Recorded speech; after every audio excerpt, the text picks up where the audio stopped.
अस्सलाम वालेकुम। ये धूप तो हर रुख से परेशान करेगी। बाय वसतुल्लाह खान। 18 जनवरी को बीबीसी की दस्तावेजी फिल्म इंडिया दी मोदी क्वेश्चन का पहला हिस्सा रिलीज़ हुआ कि भारत में भूचाल आ गया। वजारत खारजा ने उसे नौ आबादियाती मुतसबाना गोरी सोच का शाहकार करार देकर यकसर मुस्तरद कर दिया। वजारत इत्तलात व नशरियात ने हंगामी एहतियात से काम लेते हुए यूट्यूब और ट्विटर समेत सोशल मीडिया के तमाम प्लेटफार्म्स को भारत की जोग्राफियाई हदूद में ये दस्तावेजी फ़िल्म दिखाने से रोक दिया और खिलाफ वर्जी की सूरत में संगीन नताइज की धमकी दी। चुनांचे यूट्यूब ने ताबेदारी दिखाते हुए इस फिल्म के तमाम लिंक्स डाउनलोड कर दिए। एलन मस्क ने ट्विटर पर इस फिल्म से मुतल्लक तबसरों को भी सेंसर करना शुरू कर दिया। अंदरून मुल्क जितने भी नेशनल टीवी चैनल थे उन्होंने फिल्म देखे बगैर ही इसके मवाद पर भरपूर और जारहाना तनकीद शुरू कर दी। बीजेपी मुखालफ ग्रोहों और यूनिवर्सिटी लौंडों के हाथ एक और मज़ाहमती शुगल आ गया। जवाहरलाल नेहरू यूनिवर्सिटी के बाएं बाजू की तलबा यूनियन ने ऐलान किया कि हम तो ये दस्तावेजी फ़िल्म सरेआम दिखाएंगे। इस ऐलान से यूनिवर्सिटी इंतज़ामिया में शर्मनाकगी फैल गई और इसने कैंपस की हदूद में नक्शे अमन और ग्रोही मुनाफरत फैलने की खदशे को जवाज़ बनाते हुए फिल्म की नुमाइश पर पाबंदी आयद कर दी। मगर लौंडे कहाँ बाज आते हैं। उन्होंने इस फिल्म के लिंक्स शेयर करने शुरू कर दिए और JNU के मैदानों और कॉरिडोर्स में तलबात ने अपने अपने मोबाइल फ़ोन और लैपटॉप्स पर यह फ़िल्म टोलियों की शक्ल में जम के देखी, क्योंकि कैंपस इंतज़ामिया ने बिजली बंद कर दी थी। यही मनाजर रियासत केरला की मुख्तलिफ यूनिवर्सिटी और हैदराबाद की नेशनल यूनिवर्सिटी में भी देखे गए, जबकि सोशल मीडिया पर लिंक्स लगाने वालों और लिंक्स उतारने वालों का भी मुकाबला छिड़ गया।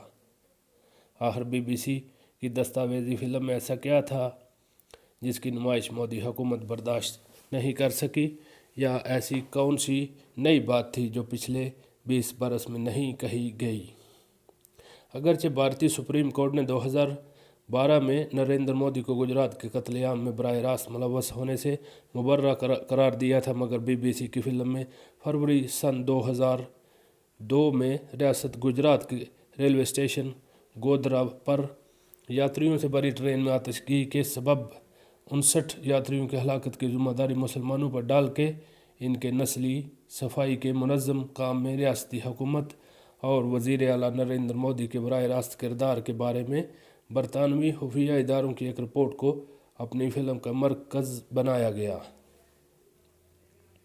इस वक्त टोनी ब्लेयर वज़ीर आज़म और जैक एस्ट्रा वज़ीर खारजा थे। फिल्म में जैक एस्ट्रा ने इतराफ़ किया कि हमें मालूम था कि मोदी इस कत्लेआम की मनसूबाबंदी में या तो बराह रास्त मुलव्वस था या इस बारे में इल्म रखता था, मगर हम इस बात वाजपेयी हुकूमत पर बराह रास्त दबाव डालने की सफारती पोजीशन में नहीं थे।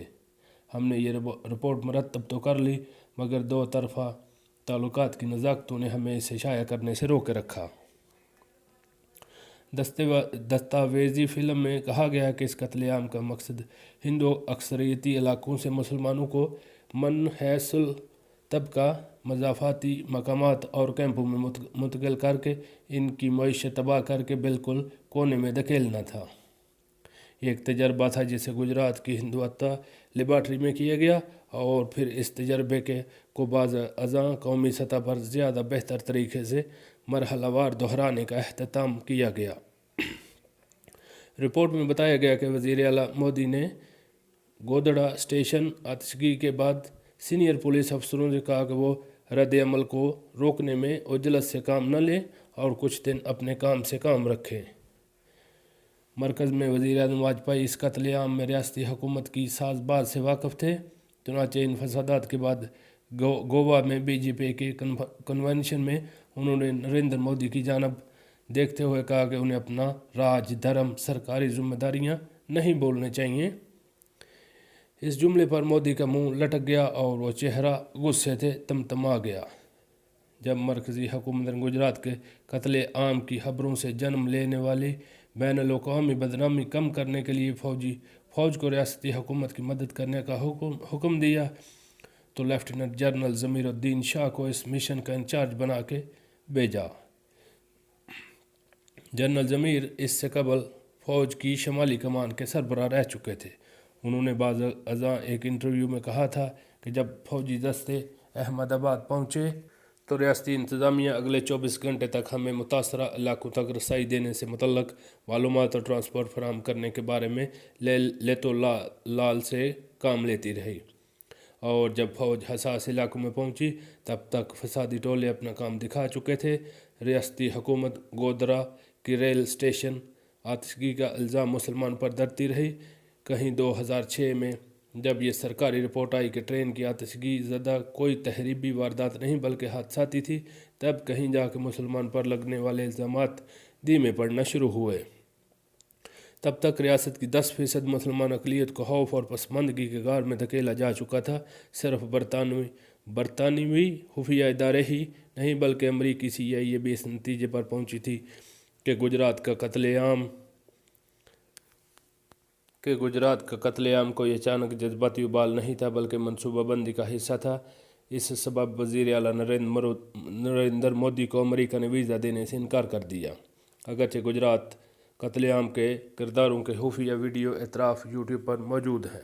موجودہ وزیر داخلہ امت شاہ بھی حالیہ ریاستی انتخابات کے دوران بڑے مجمع کے سامنے کہہ چکے ہیں کہ 2002 میں سماج دشمنوں مسلمانوں کو جو سبق سکھایا گیا وہ انہیں کئی برسوں یاد رہے گا، مگر عدالتوں میں قتل عام کی ذمہ داری اعلیٰ قیادت کے خلاف کوئی ٹھوس ثبوت نہیں لائے جا سکے۔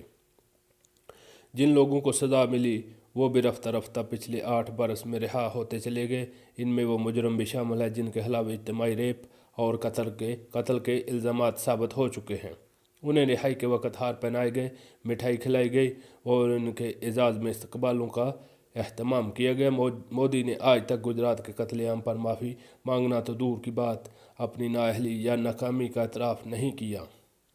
زیادہ سے زیادہ یہ کہا، مجھے تو کتے کا بچہ بھی گاڑی تلے آنے کا دکھ ہوتا ہے۔ BBC کی دستاویزی فلم پر جس طرح کا ریاستی اور سرکاری رد عمل سامنے آیا ہے، اس سے کم از کم تو یہ ثابت ہوتا ہے کہ کسی جرم کے سامنے ثبوت سامنے آنے کا ہرگز یہ مطلب نہیں کہ آپ اس جرم میں ملوث نہیں تھے، ورنہ اتنا شدید رد عمل کسی بے گناہ کی جانب سے نہیں ہو سکتا۔